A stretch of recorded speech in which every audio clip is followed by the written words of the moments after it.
তাহলে গুটি লাল সারা রাত জন্য আপনি দাঁড়িয়ে তাহাজ্জুদের নামাজ পড়েছেন। বন্ধুরা আমার, অত সহজ না তাহাজ্জুদের নামাজ পড়া। ওই সময় শুকুর ঘুম বেশি করে আসে। রাত্রি যখন 4টা বাজে, তামাম দুনিয়ার সব মানুষ যখন ঘুমে, আমার মাওলা প্রথম আসমানে আসিয়া ডাক দাও, ও আমার ঘুমন্ত বান্দা বান্দি, ও গরিবের গলায় আমি আল্লাহ প্রথম আসমানে এখন আছি রে বান্দা, তোর টাকার দরকার, আমার কাছে টাকা চা। ও রুগীর দল, অসুস্থ হয়েছে, আমি আল্লাহর কাছে সেবা চাও, আমি তোদের রোগ মুক্তি দিয়ে দিব। ফজর পর্যন্ত আল্লাহ ডাক দেয়, আমার মাওলা আসমান থেকে ডাকে, আমাদের চোখের ঘুম ভাঙে না। উত্তরবঙ্গের সবচাইতে বড় মাদ্রাসা বগুড়া জামিল মাদ্রাসা, নাম শুনছেন? ওই মাদ্রাসার যিনি বড় হুজুর ছিলেন, উনি আমার পিসাব ছিলেন, উনি আমার ওস্তাদ ছিলেন।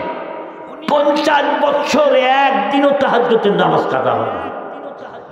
আরো আসতে কম সময়, কত বছর? 50 বার মক্কা গেছেন, মদিনা গেছেন, 1 বিঘা জমিও নাই। কে নিছে? কেমনে নিছে তা জানেন? 1999 সালে আমি হুজুরের সাথে হজে যাই। ঢাকায় গেলাম, একজন বিহারি মানুষ, খুব উঁচা লম্বা, জামিল কোম্পানির ছোট ভাই, ঢাকায় থাকে। বিদায়ের মুহূর্তে দেখলাম হুজুরকে জড়িয়ে ধরে চোখের পানিগুলি ছেড়ে দিস আর বলে, মালানা जितना दिन आप जिंदा रहे, উর্দু বলতেন, যতদিন আপনি জীবিত থাকেন হজের টেনশন করবেন না, ওমরার টেনশন করবেন না, আমি আমার টাকা দিয়ে আপনাকে হজ ওমরা করাবো। কথাগুলো যখন বলতেছিল, হাজী বশির সাহেবের চোখ থেকে পানিগুলো টপ টপ করে পড়তেছিল। আমি বললাম, হাজী সাহেব আপনি কেন কান্দেন? আমার বলল, এমন মানুষ আর পাওয়া যাবে না। কেন আল্লাহ এত উঁচা মাকাম দান করলেন? রাত 1টার সময় জামিল মাদ্রাসায় গেছি আমি নিজে, হুজুর আমার সাথে বয়ান করে মাদ্রাসার মধ্যে গেছেন। রাত্রেই মাত্র 4টা বেজে গেল, আমি ঘুমাই থাকি, ওই ঘর থেকে আওয়াজ আসতেছে, লা ইলাহা ইল্লাল্লাহ, লা ইলাহা ইল্লাল্লাহ। আমি চিন্তা করলাম, হুজুর ঘুমাইলে কখন উঠলো কখন? আমি ওই ঘরের সাথে কান লাগাই দিলাম। তাহাজ্জুদের নামাজ শেষ করে, জিকির শেষ করে, হাত যখন আল্লাহর দরবারে তুললো, ভাই আমি খোদার কসম তো মাফ কইলেন না, আমি কয়া দিয়া গেলাম।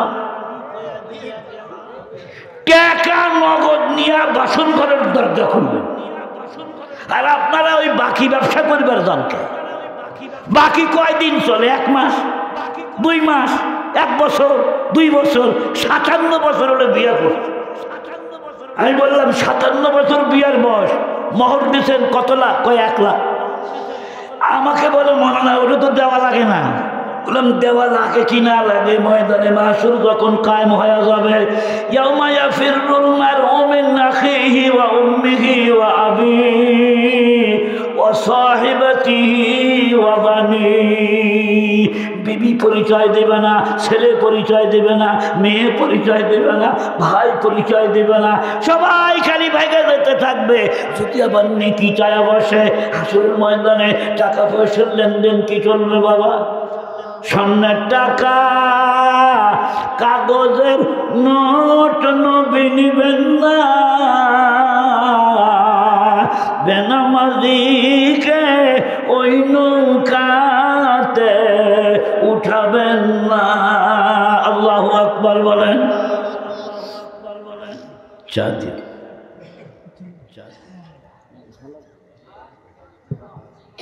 বিরক্ত হচ্ছেন না আপনারা? শোনেন, কয়টা লাভের কথা বলছি। 1 নাম্বার, মুনাফিকের খাতায় নাম থাকবে না। মুনাফিক কাকে বলে? মিথ্যা কথা যে বলে। আজ থেকে মিথ্যা বাদ দিতে হবে, নিয়ত করতে হবে, মিথ্যা বলবো না। নিয়ত করেন মজবুতির সাথে। একটা লোক যখনই মিথ্যা কথা বলে, খোদার কসম, তিরমিজির হাদিস, মুখের থেকে একটা দুর্গন্ধ বের হয়। প্রতিটা মানুষের সাথে 3 রাতে 20 জন করে ফেরেশতা মানুষকে পাহারা দেয়। ওই মুখের দুর্গন্ধ বের হওয়ার সাথে সাথে ফেরেশতারা 2 মাইল ফাঁকে দেয়। রহমতের ফেরেশতা, এটা হাদিস, তিরমিজির হাদিস। নাম্বার 3, ওয়াইদা তুমি না খানা, 1 নাম্বার কথা বললে মিথ্যা বলে মুনাফিক। নাম্বার 2, ওয়াদা করলে খেলাপ করে। ওয়াদা যদি আমি মুলবিও খেলাপ করি, আমার নাম মুনাফিকের খাতায় উঠবে। দাওয়াত নিলাম আসলাম না, এরকম হয় না? কথা কন না কে? মেলা হয় এরকম। যদি এইরকম বিপদে পড়েন বক্তা সাহেবরা, আগেই না করে মাপ চাইন। স্প্যান্ডেল সাজায় বসে থাকবে আর বক্তা কয় যে আমি আসতেছি আসতেছি আসতেছি, মানে আরো 2টা আছে। কথা কন না কেন? আসতে আসতে রাত 2টা। ওয়াদা খেলাপ করা যাবে না। নাম্বার 3, ওয়াইদা তুমি না খানা, কোনো কিছু আমানত রাখলেই খেয়ানত করে। এই মুসলমান বন্ধুগণ, এই চোখ আমাদের কাছে আমানত, এই জিহ্বা আমাদের কাছে আমানত, হাত আমাদের কাছে আমানত, লজ্জাস্থান আমাদের কাছে আমানত, মা বোন আপনার সতীত্ব আপনার কাছে আমানত। এই আমানতের খেয়ানত করা যাবে না। স্বামী ছাড়া অন্য জায়গায় সতীত্বের ব্যবহার করা যাবে না, চরিত্রের ব্যবহার করা যাবে না। বিবি ছাড়া অন্য জায়গায় উল্টো পাল্টা কাম করা যাবে না। যদি করো তোমার নাম মুনাফিকের খাতায় লেখা হবে। হাদিস বুখারী মুসলিম, সহিহ হাদিস, বুখারী মুসলিম। 3টা দোষ মুনাফিকের। 1 নাম্বার মিথ্যা বলা, বলেন 1 নাম্বার কি? মিথ্যা বলা। 2 নাম্বার ওয়াদা খেলাপ করা। 3 নাম্বার ওয়াদা খেলাপ কাকে বলে? বন্ধু বান্ধবের মধ্যে 50,000 টাকা খালি হাওলাত দিয়ে দেখেন। দানের চাইতে হাওলাত দেওয়ার মধ্যে 18 গুণ সওয়াব বেশি। কিন্তু হাওলাত নিলে ওই লোককে আর পাবে? হ্যাঁ, টেলিফোন করলে এই যে মিথ্যা কথার একটা বাক্স আছে ভাই, মোবাইল টেলিফোন করবেন, চাচা টাকা নিলেন 50,000, 1 মাস পর দেওয়ার কথা, মাসটা 3,000। কত আমার বেটার ওষুধ। কার ওষুধ? গেদিল আমার হাসপাতালে। কেন তোর এই গান শোনার জন্য তোর টাকা দিয়েছে নাকি? আমি মাছ গেছে 1টা, এখন মাছ গেছে 3টা। তুমি আমার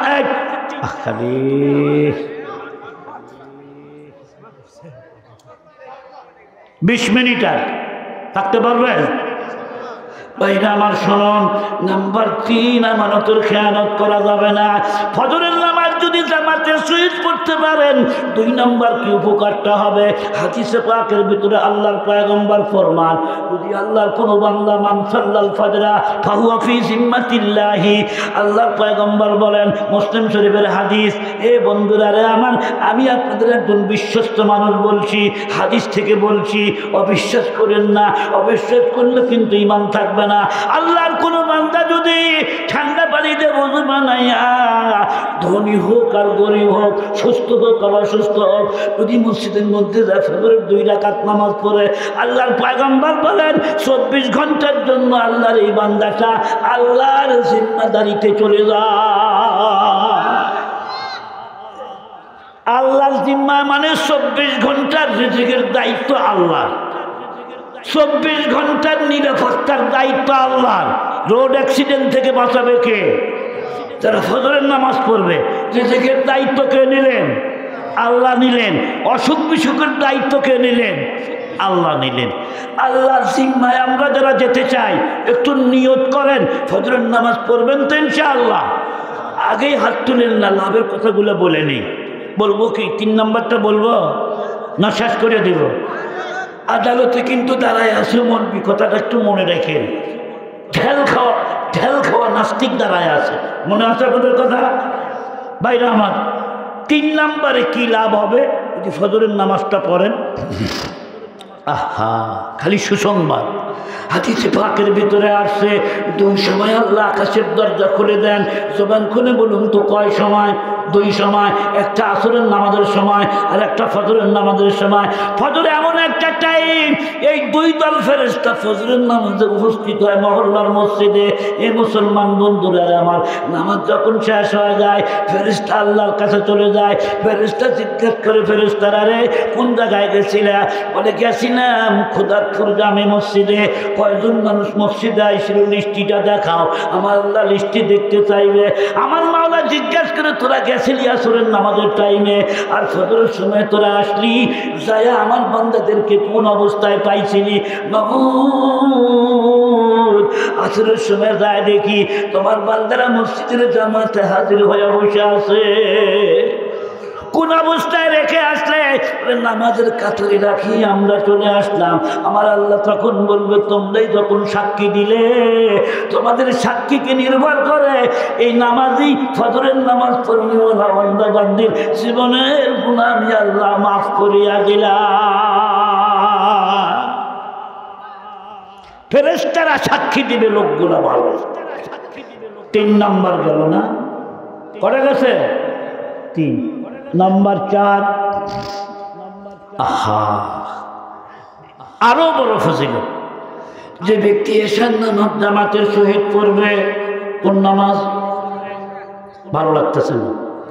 কোন নামাজ? বাংলাদেশে কাজের ওয়াজ তো বন্ধ হয়ে গেছে, নামাজের ওয়াজ শুনতে মনে চায় না, কষ্ট হয়। একটু কষ্ট করে লাভের কথাটা শুনে যান। যে ব্যক্তি এশার নামাজ পড়লো দুই জামাতিন, জামাতের সাথে ফাঁকা আন্নামা তার কামানিস পাল্লাই, সেগুলো অর্ধরাত দাঁড়ায় দাঁড়ায় নফল নামাজ পড়লো।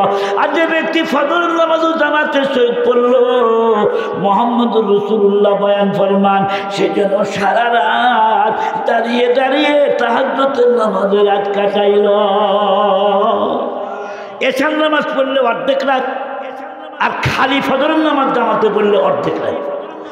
দুইটাই কায়দা করে পড়তে পারেন, তাহলে গুটি লাল। সারা রাত যেন আপনি দাঁড়িয়ে তাহাজ্জুদের নামাজ পড়েছেন। বন্ধুরা আমার, অত সহজ না তাহাজ্জুদের নামাজ পড়া। ওই সময় চোখের ঘুম বেশি করে আসে, রাত্রি যখন 4টা বাজে, তামাম দুনিয়ার সব মানুষ যখন ঘুমে, আমার মাওলা প্রথম আসমানে আসিয়া ডাক দাও, ও আমার ঘুমন্ত বান্দা বান্দি, ও গরিবের দলায়, আমি আল্লাহ প্রথম আসমানে এখন আসি রে বান্দা, তোর টাকার দরকার, আমার কাছে টাকা চা। ও রোগীর দল, অসুস্থ হয়েছে, আমি আল্লাহর কাছে সেবা চাও, আমি তোদের রোগ মুক্তি দিয়ে দিব। ফজর পর্যন্ত আল্লাহ ডাক দেয়, আমার মাওলা আসমান থেকে ডাকে, আমাদের চোখের ঘুম ভাঙে না। উত্তরবঙ্গের সবচাইতে বড় মাদ্রাসা বগুড়া জামিল মাদ্রাসা, নাম শুনছেন? ওই মাদ্রাসার যিনি বড় হুজুর ছিলেন, উনি আমার পিসাব ছিলেন, উনি আমার ওস্তাদ ছিলেন। 50 বছর একদিনও তাহাজ্জুদের নামাজ কাটা হয়নি। আরো আসতে কম সময়, কত বছর? 50 বার মক্কা গেছেন, মদিনা গেছেন, 1 বিঘা জমি। হাজী বশির সাহেবের চোখ থেকে পানি গুলা টপ টপ করে পড়তেছিল। আমি বললাম, হাজী সাহেব আপনি কেন কান্দেন? আমার বলি, এমন মানুষ আর পাওয়া যাবে না। কেন আল্লাহ এত উঁচা মাকাম দান করলেন? রাত 1টার সময় জামিল মাদ্রাসায় গেছি আমি নিজে, হুজুর আমার সাথে বয়ান করে মাদ্রাসার মধ্যে গেছেন। রাত যেই মাত্র 4টা বেজে গেল, আমি ঘুমাই থাকি, ওই ঘর থেকে আওয়াজ আসতেছে, লা ইলাহা ইল্লাল্লাহ, লা ইলাহা ইল্লাল্লাহ। আমি চিন্তা করলাম, হুজুর ঘুমাইলে কখন উঠলো কখন? আমি ওই ঘরের সাথে কান লাগাই দিলাম। তাহাজ্জুদের নামাজ শেষ করে, জিকির শেষ করে, হাত যখন আল্লাহর দরবারে তুললো, ভাই আমি খোদার কসম করে বলি, মানুষের মা বাপ মরে গেলে এমন কান্দা কান্দে না, মানুষের ছেলে মেয়ে মরে গেলে এমন কান্দা কান্দে না। আল্লাহ বলি, জামিল মাদ্রাসার বড় হুজুর হাত তুলে আল্লাহর কাছে বলে, গুনাহ মে সারি উমরে গুজারি, গুনাহ মে সারি উমরে গুজারি, আই মেরে মাওলা, আই মেরে বাবা, ও মাবুদ গুনার সাগরে ভাসতেছে আল্লাহ, জিন্দগির গুনাহগুলো মাফ করিয়া দাও। চোখের পানি দেখে আমি আস্তনিষ্ট হয়ে গেলাম। এই মানুষটা কিভাবে আল্লাহর কাছে কান্দে। এ ভাইরা আমার, ওই ইউসুফ নিজামী সাহেব দুনিয়ায় বেঁচে নাই, আমার হুজুর দুনিয়ায় বেঁচে নাই, কিন্তু হুজুরের ইন্তেকালের পর আমি জামিল মাদ্রাসায় 2-1 রাত থাকছি। রাত্রি যখন 4টা বাজলো, মাদ্রাসা মসজিদের ভিতরে গিয়ে দেখি বহুবাতি অফ করা আছে, ডিম লাইট গুলা জ্বলতেছে। প্রায় 1000 ছাত্র, মাদ্রাসার ছাত্ররা ওই মসজিদের মধ্যে তাহাজ্জুদের নামাজ পড়ে মাওলার কাছে কান্দাকাটি করতেছে। হুজুর মরে গেছে, আমল বন্ধ হয় নাই। কওমি মাদ্রাসাকে কটাক্ষ করবেন না জীবনে। ও খোদাত্তরের মুসলমান, তোমরা এলাকার সব মানুষ যখন ঘুমিয়ে থাকো, যাদের মাথার মধ্যে আজকে পাগড়ি দিয়ে দিলাম রে ভাই, এরা শেষ রাত্রিতে ঘুমায় থাকে না। ওই মাসুম ছোট্ট ছোট্ট বাচ্চারা উঠে কোরআন শরীফ নিয়ে পড়তে থাকে, আল্লাহর কাছে দোয়া করে, আল্লাহ এলাকায় গজব দিও না।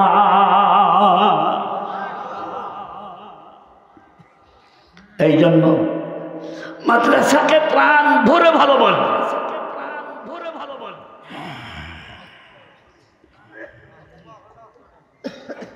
বন্ধুরা আমার শুনুন, কথা আমি এখনই শেষ করে দিচ্ছি। 11টা সিরিয়াল খালি বলে দেই, বলবো? কষ্ট হবে না আপনাদের? ফেরেশতাদের সাক্ষী,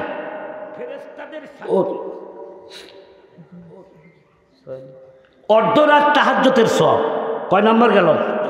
4 নাম্বার। 5 বাশিরিল মাশাঈনা ফিজ-জুলামি ইলাল মাসাজিদি বিন-নূরি তাম্মি ইয়াউমাল কিয়ামা।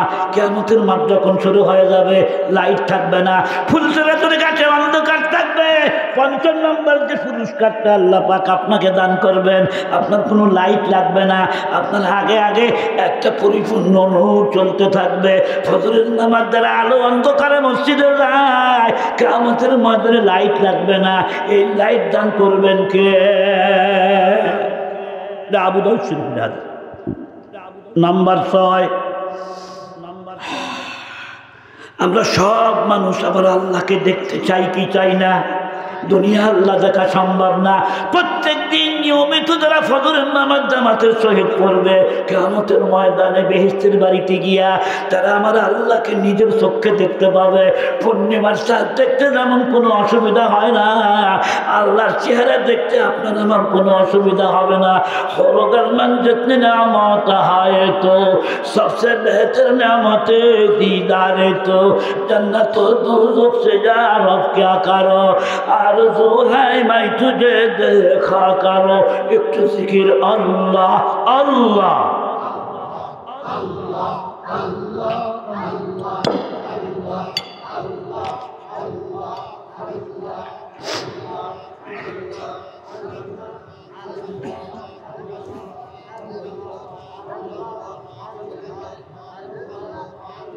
अल्लाह अल्लाह अल्लाह अल्लाह अल्लाह ला इलाहा।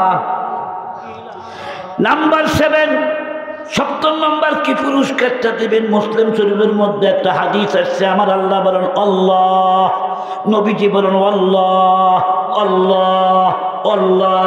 খোদার কসম খোদার কসম খোদার কসম। কয়বার বলছেন নবী? এই কথা কন না কেন? নবী 3 বার বলছেন আল্লাহর কসম করে আমি নবী বলছি। যারা ঠান্ডার মধ্যে গরমের মধ্যে কোনো সেদিন ফজরের নামাজ বাদ দেয় না, ফজরের নামাজ মসজিদে গিয়ে জামাতের সহিত পড়ে, আমার নবী কসম খাইয়া বলেন জাহান্নামে কোনোদিন সে প্রবেশ করবে না। এর চাইতে আর কি পুরস্কার চাই ভাই? জাহান্নামের আগুন থেকে তোমরা বাঁচতে চাই, চাই কি চাই না? নাম্বার 8, নবীজি একদিন দোয়া করতেছে, আল্লাহ যারা ফজরের নামাজ পড়বে ওদের বাড়িতে বরকত দাও, ওদের ঘরে বরকত দাও, ওদের সংসারে বরকত দাও, ওদের ব্যবসায় বরকত দাও।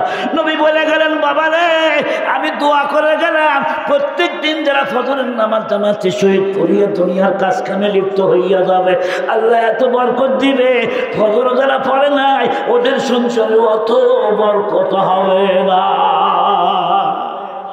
বরকত আমরা চাই কি চাই না? কয় নাম্বার গেল? 8 নাম্বার গেল। 9 নাম্বারটা কি? 9 নাম্বার হচ্ছে ফজরের 2 রাকাত সুন্নতের ফজিলত। সুবহানাল্লাহ। আম্মা জান আয়েশা সিদ্দিকার থেকে একটা হাদিস আসছে, ও উম্মতের বেটা বেটি, তুমি এক জায়গায় ফজরের সুন্নত নামাজ আরম্ভ করেছো, ঠিক এই সময় যদি শত্রুপক্ষ তোমাকে মারার জন্য ঘোড়া নিয়ে আসতে থাকে, তুমি তবু ফজরের সুন্নত নামাজ ছাড়িও না, হালকা সূরা দিয়া পড়ো। ফজরের 2 রাকাত সুন্নত ছোট ছোট সূরা দিয়া পড়বেন। আল্লাহর পয়গম্বর প্রথম রাকাতে পড়তেন সূরা কাফিরুন, দ্বিতীয় রাকাতে কুল হুয়াল্লাহ। আল্লাহর পয়গম্বর অধিকাংশ দিন ছোট ছোট সূরা দিয়া নামাজ পড়তেন, এত হালকা করে ফজরের নামাজের সুন্নতটা পড়তেন। মুহাম্মদুর রাসূলুল্লাহ বয়ান ফরমান, এই ফজরের 2 রাকাত সুন্নতের দাম কত তোমরা জানো নাকি?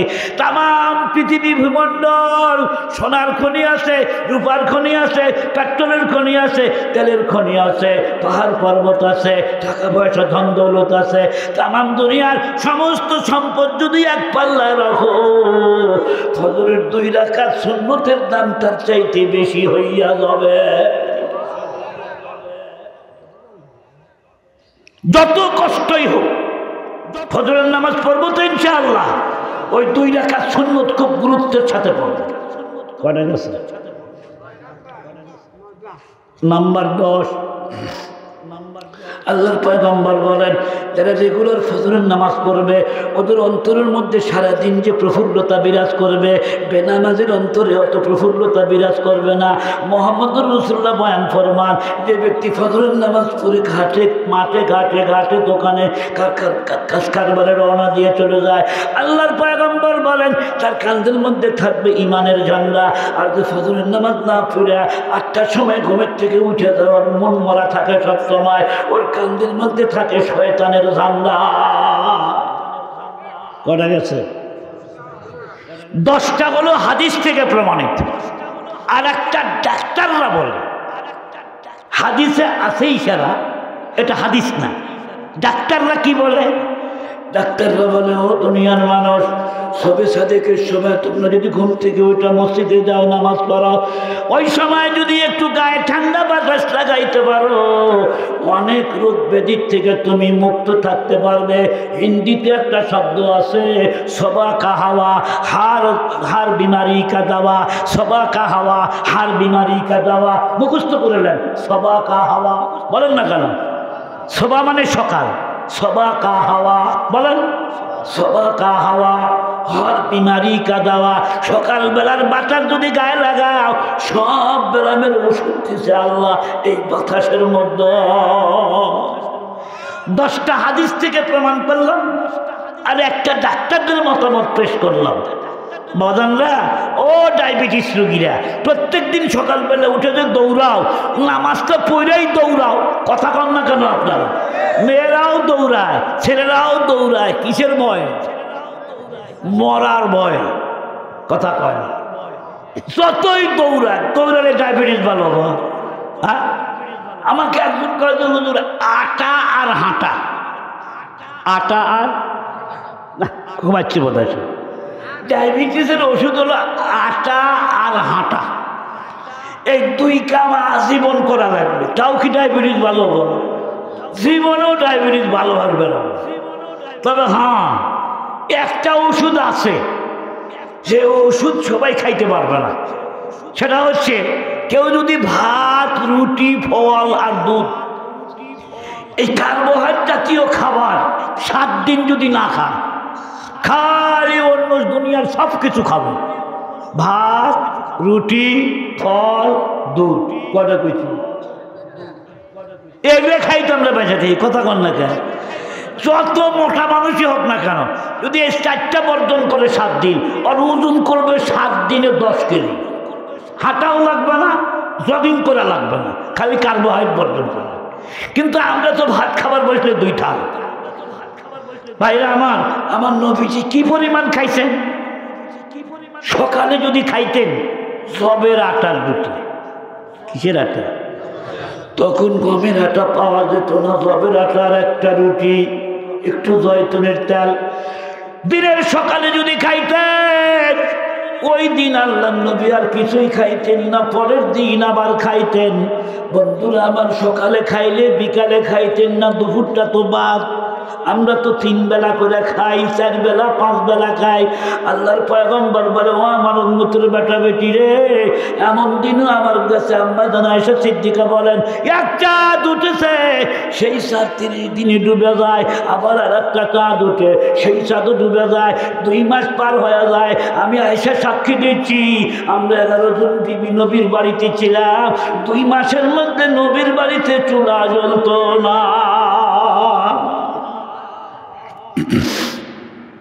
সেই নবীর শিক্ষা, ফজরের নামাজ, একটু রেডি হন, ফজরের নামাজ পড়ার, জামাতের সাথে পড়ার।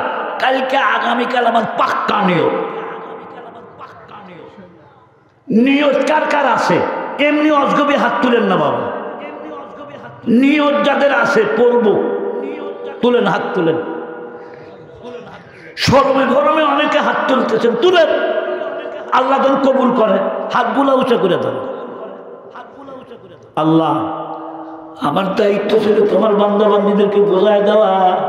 আল্লাহ হাতগুলাকে কবুল করো, আল্লাহ হাতগুলাকে কবুল করো। আমিন বলে আগামীকাল ফজরে মসজিদে যাইতে পারি, এই তৌফিক আল্লাহ আমাদেরকে দান করুন। সবাই বলুন আল্লাহুম্মা আমিন।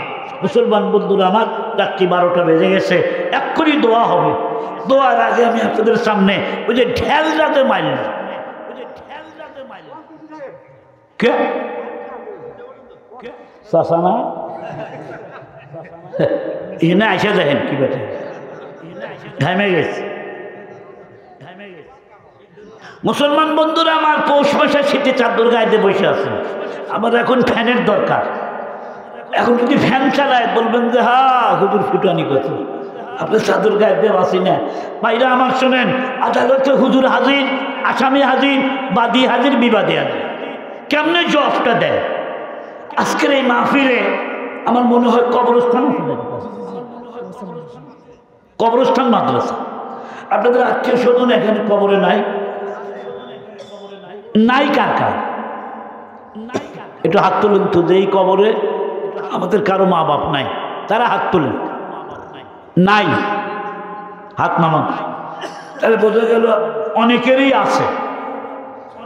এতগুলো ওলামায়ে কেরামকে নিয়ে আমি গুনাহগার হাত তুলব, এই মাদ্রাসার জন্য আপনাদের কিছু করণীয় আছে না নাই? কথা বলেন। মাওলানা আব্দুল আজিজ সাহেব আপনাদের কাছে হাত পেতেছিল, কিছু মানুষ টাকা দিয়েছেন, চাদরও যায় নাই, রুমালও নামায় নাই। আম্মাজানদের কাছে ছাত্ররা এক্ষুনি চলে যাও, আম্মাজানদের কাছ থেকে কিছু নিয়ে আসো। তালিব ইলম ভাইরা, তোমরা তোমাদের যে বাচ্চার মাথার মধ্যে একটা পাগড়ি দিলাম, প্রথম পাগড়ি দিলাম ওই বাচ্চা, এতিম বাচ্চা, ওর বাবা নাই। বাদীও হাজির, বিবাদীও হাজির। হাকিম সাহেব তখন বলতেছে, ওই হুজুর, এই লোকের মাথায় আপনি আঘাত করে অ্যাটেম্পট টু মার্ডার, এটা কি করছেন আপনি? তো হুজুর তখন বলে যে জনাব, এই মহামান্য আদালত, আমি তো তাকে ঢেল দিছি, তার 3 প্রশ্নের জবাব এক ঢালে দিন। একটু মারহাবা বলবেন না? তো কেমনে তুমি এক ঢেল দিয়া 3 প্রশ্নের জবাব দাও? বলে সে প্রথম নাম্বার বলছে আল্লাহ থাকলে দেখা গেল না। ওর মাথায় পট্টি কেন জিজ্ঞাসা করছে নাস্তিক সাহেব, পট্টি কেন? ব্যথা লাগছে। আলেম বলে ব্যথা কি দেখা যায়? আপনারা কি করেন? দেখা যায়? তুমি বলছো যেটা দেখা যায় না সেটা মানা যায় না, আল্লাহ দেখা যায় না তাই মানা যায় না।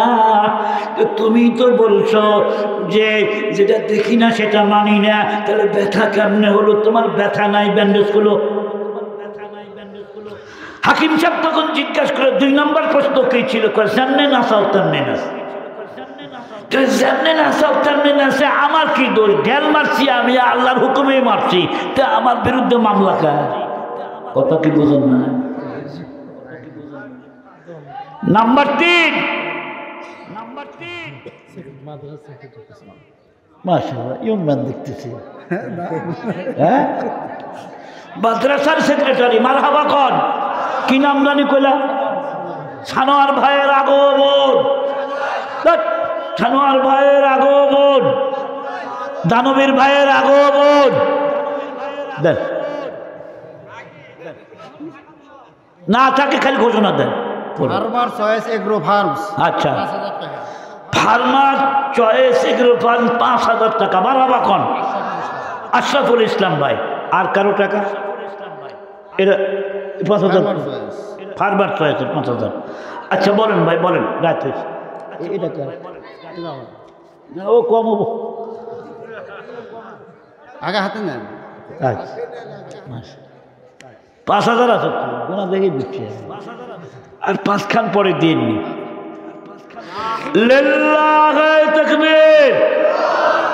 কম হয়েছে তাই না আচ্ছা হোক আমি তো আর গায়ে গোস্তের খবর জানি না সম্মানিত সেক্রেটারি সাহেব ১০,০০০ টাকা দরকার মারা হবে সভাপতি সত্য এটা ১০ই আছে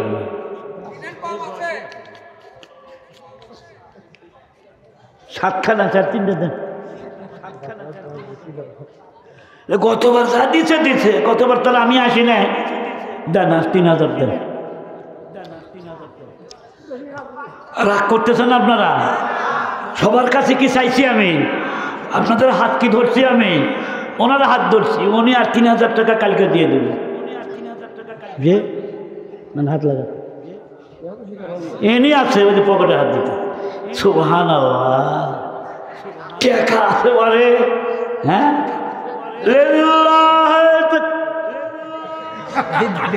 না না না তাই হয় নাকি না হবে না কেন এবার ২,০০০ টাকার লাগে কি এই লোকের ঠেকপি ঠেকপি কথা কও ঠেকপি জীবনে আজ নাই কালকে দেবো সমস্যা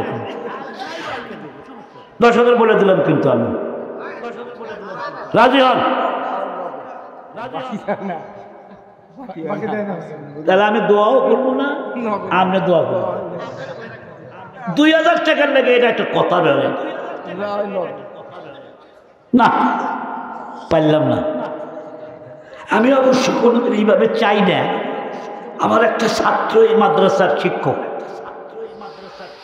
এই জন্য আমি ১ ঘন্টার পরও এখনো মঞ্চে বসা আছি জনাব সম্মানিত সভাপতি সাহেব কি নাম আব্দুল আলিম ভাই ৮,০০০ টাকা ধরে কন মারাবা বাস কে দিল এটা গঞ্জে ওখানে দাঁড়ায় থাকলে কিন্তু খিচুড়ি দাও ভেজাল লাগবে ওখানে দাঁড়ায় থাকলে যদি খিচুড়ি নিবার চাও ওই সিপা চাপি দিয়ে ঢুকাবো কি করেন আপনারা মারামারি চান কি আপনারা এখানে কোনো হট্টগোল বিশৃঙ্খলা হবে না নাম্বার ৩ শয়তান বানাইছে আগুন দিয়া তে তোমার ঢেল দিছি আমি কি দিয়া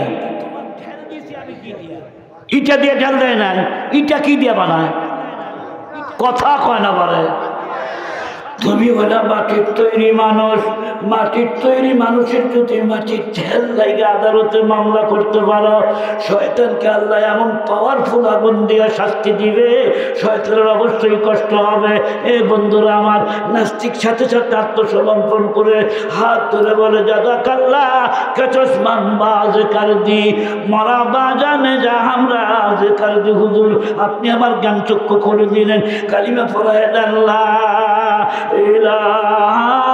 ইল্লাল্লাহু মুহাম্মাদুর রাসূলুল্লাহ এক বস্তা সিমেন্ট 100 টাকা দুরূদ শরীফ পড়ি আল্লাহুম্মা সাল্লি আলা মুহাম্মদ ওয়া আলা আলি মুহাম্মদ কামা সাল্লাইতা আলা ইব্রাহিম ওয়া আলা আলি ইব্রাহিম ইন্নাকা হামিদুম মাজিদ আল্লাহুম্মা বারিক আলা মুহাম্মদ ওয়া আলা আলি মুহাম্মদ কামা বারাকতা আলা ইব্রাহিম ওয়া আলা আলি ইব্রাহিম ইন্নাকা হামিদুম মাজিদ আল্লাহুম্মা আমিন ربنا يا ربنا يا ربنا آتنا مطلوبنا مقصودنا মাবুদ আমার সামনে যে ভাইগুলা বসা আছেন মুরব্বী বাবাদেরা বসা আছেন এরা আমার অধিকাংশ লোক আমার পুরাতন শ্রোতা। আমার এমন শ্রোতা ওই এলাকায় ছিল যারা আজকে কবর দেশের বাসিন্দা। আল্লাহ, আমরা মা হারা কিছু মানুষ তোমার দরবারে হাত তুলেছি। আল্লাহ, বাবারে 3.5 হাত কবরের মধ্যে রেখে তোমার দরবারে হাত তুলেছি। আল্লাহ, আল্লাহ আমার গুনামাকে চেহারা থেকে তুমি রাগ হইও না। আল্লাহ আমার গুনামাকে দুটো হাত থেকে তুমি রাগ হইও না। আমার এতিম তালিবুল ইলমদের চেহারার দিক তাকাইয়া আমাদের জিন্দেগীর গুনাহগুলো মাফ করিয়া দাও। আল্লাহ, আমাদের চিরস্থায়ীদের কবর বেহেশতের বাগান বানায় দাও। মার কথা কি কোনোদিন ভোলা যায়? বুকের চামড়া কেটে দিয়ে যদি মায়ের পায়ের জুতা বানায় দিতাম, আমার মা যদি বেঁচে থাকতো 100 বছর জুতা পায়ে দিয়ে হাঁটতো। মাঝে আমারে 2.5 মণ না 40 মণ দুধ খাওয়াইছে যে মা আমারে। মায়ের 1 ফোঁটা দুধের দাবি আমরা কেউ শোধ করতে পারবো?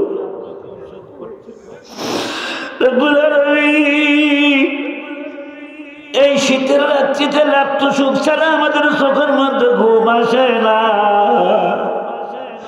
মা বাবারে এমন ঘরে শুয়াইছি যে ঘরে ল্যাপ্ত সুখের ব্যবস্থা নেই।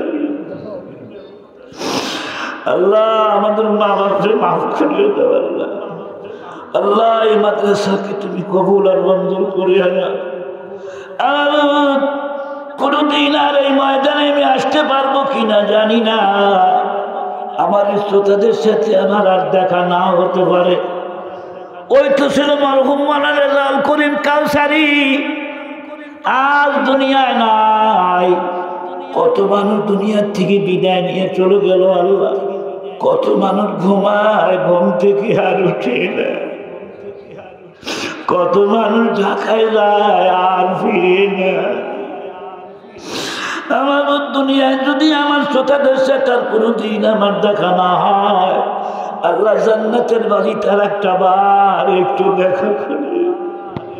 আর মরণকালে আমাদের জবান থেকে জারি করে দিও ঈমানের কালিমা লা ইলাহা ইল্লাল্লাহু মুহাম্মাদুর রাসূলুল্লাহ। সবাই বলুন সাল্লাল্লাহু আলাইহি ওয়াসাল্লাম। সকলের সমস্যারে উচ্চ আওয়াজে আমার সালামের জবাব দিন, আসসালামু আলাইকুম ওয়া রাহমাতুল্লাহ।